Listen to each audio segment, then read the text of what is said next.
Messieurs, cette année risque d'être assez particulière en ce qui a trait aux coupes de cheveux masculines. Parce que d'un côté, tu as les gars qui vont profiter de cette quarantaine forcée pour expérimenter et laisser pousser leurs cheveux. Tandis que de l'autre côté, tu as les gars qui vont continuer à avoir leur coiffure habituelle, puis qui vont continuer à avoir ce que moi j'appelle une chasse laser. Ouais. Pour ceux qui ne savent pas, chasse laser égale des contours carrés. Guys, je ne sais pas pour vous, mais je pense qu'en 2020, la plupart d'entre nous ont compris l'importance d'avoir une bonne relation avec son barbier, parce que sinon tu te retrouves dans rien de bon. Littéralement. L'année dernière, c'est fou, ça fait encore bizarre de dire ça.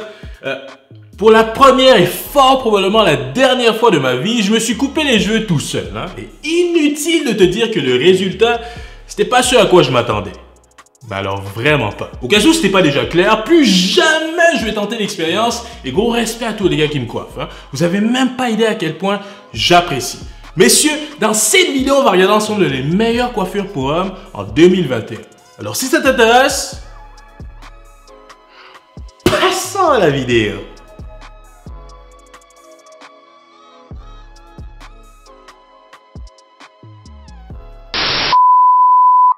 Oh, et avant que j'oublie, merci à mon gars Yvan sur Instagram. Crois-moi, tes partages ne passent pas inaperçus. C'est à cause de personnes comme toi que notre communauté ne fait que croître. Thanks mon gars. Numéro 1, les box braids à ne pas confondre avec les tresses qui font le tour de la tête. Premièrement, pour ceux qui ne savent pas, les box braids, c'est quoi? Eh bien, ce sont des tresses en boîte qui tirent leur nom des formes carrées à partir desquelles ceux-ci sont formés. Donc, contrairement aux nattes qui sont serrées au cuir chevelu, les box braids, eux, pendent de partout sur la tête. En ce moment, c'est une coupe qui refait de plus en plus surface et ça ne m'étonnerait pas que sa progression continue de s'accélérer tout au long de l'année. Pourquoi? Parce que de plus en plus d'hommes se laissent pousser les cheveux et tant qu'à se laisser pousser les cheveux, ils se disent pourquoi ne pas faire quelque chose avec? Pourquoi pas? Numéro 2, tout ce qui s'apparente à un look style messy. Messy, ça veut dire en pagaille, mais au fond, tu sais que c'est calculé. Tu le sais. C'est une coupe qui fait relax, c'est un look pour le quotidien. C'est idéal pour une petite sortie romantique, aller prendre un verre, aller au travail, etc. Littéralement, ça fait un peu je m'en fous, mais au fond, je sais ce que je fais. Au niveau de l'entretien, c'est hyper léger. Juste appliquer une bonne pommade / coiffant le matin et tu es prêt à entamer ta journée. C'est tout. Numéro 3, le side swept de taille moyenne. Très populaire déjà depuis plusieurs années d'affilée. Si tu veux mon avis, je pense que la pandémie n'a fait qu'accélérer la progression de cette coiffure. À la fois cool et décontractée, c'est une coupe pour les gars qui veulent oser. C'est un espèce de balayage d'un côté, tandis que l'autre côté reste tout à fait droit. Écoute, c'est un look qui frappe aux yeux et c'est idéal pour ceux qui ont de beaux cheveux en santé et qui sont prêts à être patients et attendre que leurs cheveux poussent. Puis, la véritable force et beauté de ce style, c'est que c'est propre à chacun. Donc, dépendamment de la texture de tes cheveux, épais, lisses, minces, bouclés, ondulés, etc., le résultat risque d'être assez différent dépendamment d'une personne à une autre.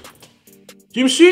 Numéro 4, le look afro. Messieurs, le afro dont je fais référence ici n'a pratiquement plus rien à voir avec le afro plutôt traditionnel.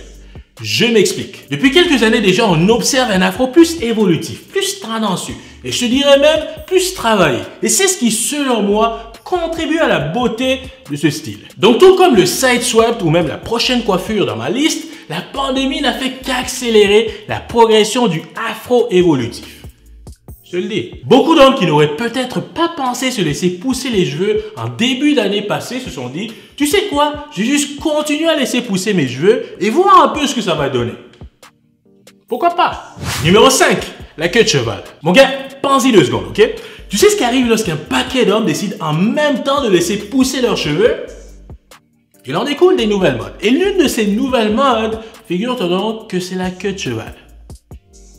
Ouais. Puis ça peut s'expliquer de plusieurs façons. Certains n'ont juste pas envie d'avoir des cheveux qui vont tomber dans leur face en permanence, tandis que pour d'autres, ils trouvent tout simplement que c'est fresh. Une chose est sûre en tout cas, c'est préparez-vous d'en voir de plus en plus parce que c'est définitivement un look qui va gagner du terrain cette année.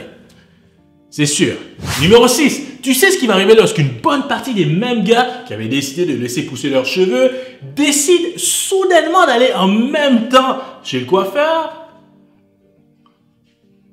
un buzz cut. C'est inévitable. Une fois que les activités sociales vont progressivement reprendre du terrain, vous allez voir de plus en plus de gentlemen avec des buzz cuts. Puis là, j'anticipe ta question. Pourquoi tu vas me dire? Eh bien, certains d'entre eux vont en avoir marre d'avoir des cheveux qui tombent dans leur face. Parce que clairement, ils n'avaient pas compris qu'ils pouvaient faire des queues de cheval.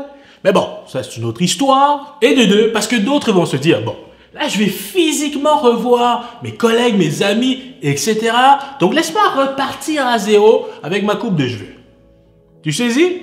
Numéro 7, le dégradé haut sur les côtés. Inutile de vous dire que c'est une coupe que j'affectionne particulièrement, puisque moi-même, je l'ai très souvent. Je ne vois pas comment le high fade pourrait du jour au lendemain disparaître comme ça, puisque c'est une coupe qui, carrément, peut changer à la limite la forme de ta tête. Donc, je pense que tous les hommes devraient l'essayer, ne fût-ce qu'une fois. J'adore cette coupe, c'est carrément devenu ma marque de commerce avec la ligne sur le côté gauche. Toi-même tu sais. Donc malgré tout, malgré la fermeture des salons, etc., peu importe, je vois cette coupe persister et perdurer en 2021 pour encore une fois se retrouver dans ma liste en 2022. Qu'est-ce que t'en penses? Et pour conclure, numéro 8, eh bien qui dit dégradé haut, dit aussi dégradé plus bas. N'est-ce pas? Et oui les gars, le low fade également a fait ma liste, puisque je crois que malgré le fait que beaucoup d'hommes auront envie d'expérimenter, mais ce n'est pas tout le monde qui va sauter du tout au tout. Le low fade selon moi constitue une bonne porte d'entrée, puisque c'est une bonne façon pour les personnes qui n'ont pas l'habitude de faire des dégradés, d'expérimenter sans que ce soit non plus trop flagrant. Alors messieurs, voilà, c'est ce qui complète cette vidéo. J'espère que vous avez apprécié. Dis-moi, est-ce que tu comptes expérimenter cette année? Si oui, avec quelle coupe? Ou alors, tu comptes garder ta même coupe? Et si oui, je veux savoir également, c'est quoi ta coupe? Je veux t'entendre dans les commentaires. Comme à l'habitude, n'oubliez pas de mettre un petit j'aime à la vidéo, ça aide énormément. Gentlemen First à se faire découvrir. Je m'appelle Kuske Beyer. Merci énormément d'avoir regardé cette vidéo jusqu'à la fin. On se voit bientôt. Peace!